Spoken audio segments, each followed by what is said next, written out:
Hello, and this is a little video about my experience at the Air Force Museum in Robbins, Georgia, which is also an Air Force base, as you'll see later on in the video. This was a gem that I found. I was looking for something to do during my vacation.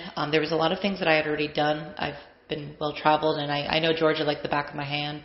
That's actually why I got really sad while I was here, just because I went to Georgia quite a bit with my dad. My dad's from Alabama, and my parents actually lived in Marietta. My mother, unfortunately, like myself, has really bad allergies, and they had moved to Florida. My mother's an Italian from New York. My father's English from Alabama, and they moved to Florida. That's actually where they had met, and they had lived here on and off for years, depending on the companies they were with, because they were both really brilliant engineers. So they moved to Florida, and so I was very familiar with the Georgia area. I've traveled Georgia a lot. Obviously, I went to the football, museum. But I really wanted to do the Dock Holiday Festival in Georgia, but I wasn't able to get the time off for it, even though it was only like a 6-hour drive. It just wasn't going to work out. So to cheer myself up, I went to this place, and oh my gosh, it's like an onion. You just peel it back, and it's more and more grand and more opulent and beautiful, and also a little bit emotional, which I feel like a lot of museums are. Aviation to me has always been a weird spot. I have a fear of flying, even though I've been on approximately 60 to 70 different airplanes. I've never had a problem on an airplane, but I have a fear of flying. When I was younger, I woke up in the middle of the night. My grandparents were babysitting me while my parents were on a work trip, and they were watching a Twilight Zone episode where a creature was gnawing on an airplane wing. I don't know if y'all remember that, or maybe I'm just dating myself because I'm old, but it was from the television series Rod Sterling, Twilight Zone.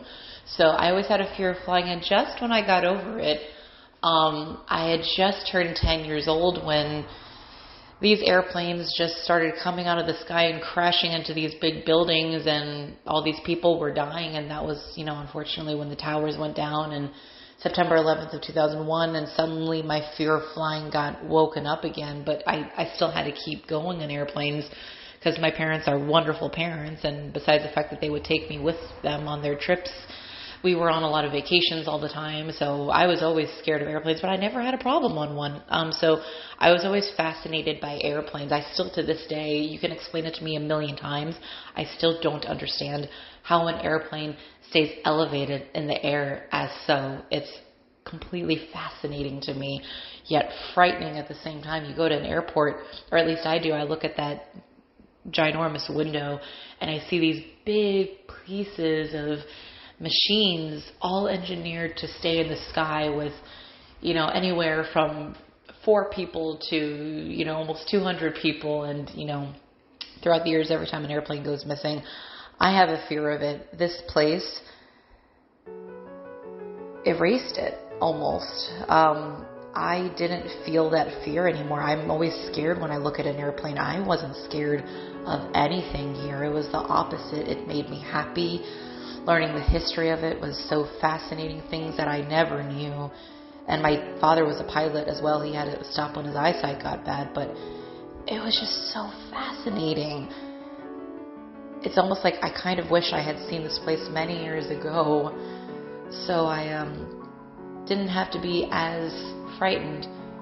And this place really took away a lot of that. So in order for you to go to a museum just to have fun and educate yourself is a blessing in and of itself. But to go to a museum and be almost completely clear of a fear that you had your entire life is more than an experience, more than a museum date. That's a blessing. Having said that, I highly recommend go to this place. It's in Robbins, Georgia. Especially if you're doing a cross-country trip, this is so worth getting off the highway for.